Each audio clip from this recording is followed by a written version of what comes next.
भाग एक रहस्यमय औरत। मध्य प्रदेश के एक छोटे से गांव कालीपुर में, जहां हर तरफ हरे भरे खेत थे और शाम के समय लोग चौराहे पर कहानियां सुनते थे, वहां की एक औरत जसोदा पूरे गांव में अपनी बुद्धिमत्ता के लिए प्रसिद्ध थी। वह जड़ी बूटियों से इलाज करती, बच्चों के लिए पढ़ाई की कक्षाएं चलाती और गांव के झगड़ों को सुलझाने में मदद करती। हर कोई उसकी तारीफ करता, लेकिन कोई नहीं जानता था कि उसकी जिंदगी में एक रहस्यमय परत छुपी हुई है। जसोदा का घर गांव के किनारे पर था, जहां से पास ही एक पुराना सुनसान कुआं था। गांव के लोग कहते थे कि वह कुआं अशुभ है। कई साल पहले वहां से एक औरत की चीखें आई थीं, और तब से वह कुआं वीरान पड़ा है।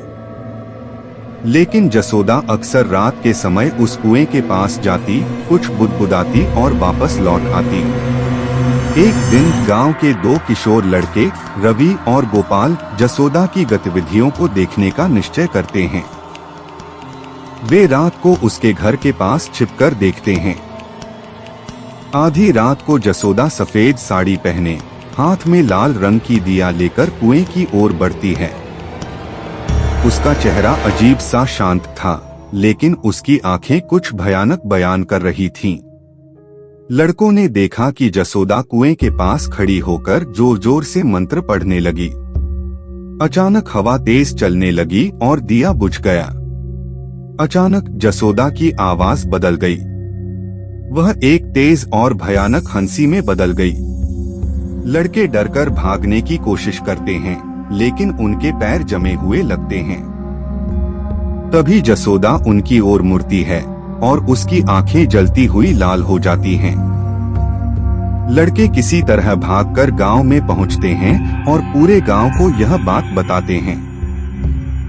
गांव के बड़े बुजुर्गों को यह सुनकर चिंता होने लगती है।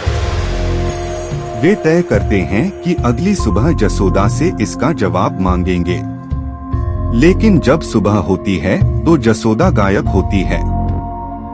उसकी झोपड़ी के अंदर सिर्फ राख और एक खून से सना लाल कपड़ा मिलता है। कहानी का पार्ट 2 सुनने के लिए चैनल को सब्सक्राइब करें और हमारी कहानी को लाइक करें।